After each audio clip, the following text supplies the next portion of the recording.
শাড়ি পরে তুমি যোজনা রাতে আসতে আমার কাছে মৃদু পায়ে, পুষ্পে ভরা তোমার পেলাম চিঠি,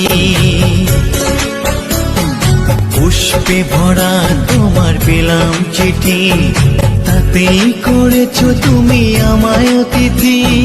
শুভ আর সুখী হোক নতুন জীবন, সুন্দর হোক তোমার জীবন সাথী, উৎসবে হোক তোমার প্রতিটা রাতি, উৎসবে হোক তোমার প্রতিটা রাতি, পুষ্পে ভরা তোমার পেলাম চিঠি।